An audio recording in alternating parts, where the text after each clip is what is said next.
Colorado's taking new steps to help people protect themselves from the pandemic while stopping short of steps to make people protect others. The governor officially declared the whole state a high-risk living situation today. It's a loophole that opens up vaccine boosters to adults who would like to get one. No mask mandate, though, no social restrictions like we saw the last time that hospitals were this full of COVID patients. Our Marshall Zellinger looks at the decision's impact.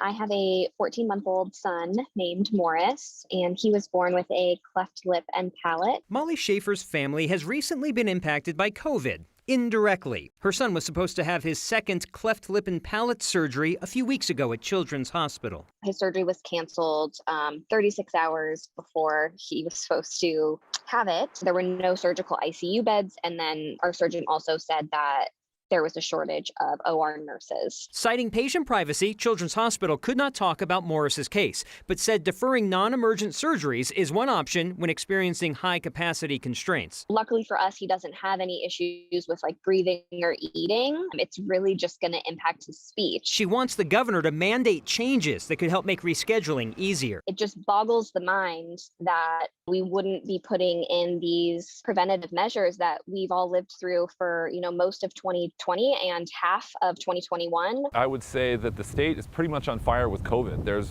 COVID everywhere. The hospitals are full of people with COVID. Alex Huffman is a DU professor of chemistry, aerosols. The principles of how this virus spreads is the same as it was last year. When you breathe out, if you have virus in your body, it goes out, other people can breathe that in. Just like last year when we talked with him about preparing for Thanksgiving, he recommends caution, even with those who are vaccinated and boosted. You can't rely completely on the vaccine. It's one layer of protection, and you've really got to consider the other layers of protection as well. Opening the windows, adding some HEPA filtration, adding some distance, being outside if you can, putting on masks occasionally as well. In a long statement, the governor's spokesman also mentioned a layered approach, saying masks are one important strategy. Quote, people have always had the ability to wear a mask, whether it's required or not. However, the vaccine and now the booster are far more effective. I try to stay in the principles of what's going on from an aerosol perspective and not get out over my skis and talk about politics in this venue, but there's no question that we've got to do something else. Doing things like masks and reducing capacity inside is something we need to seriously consider right now.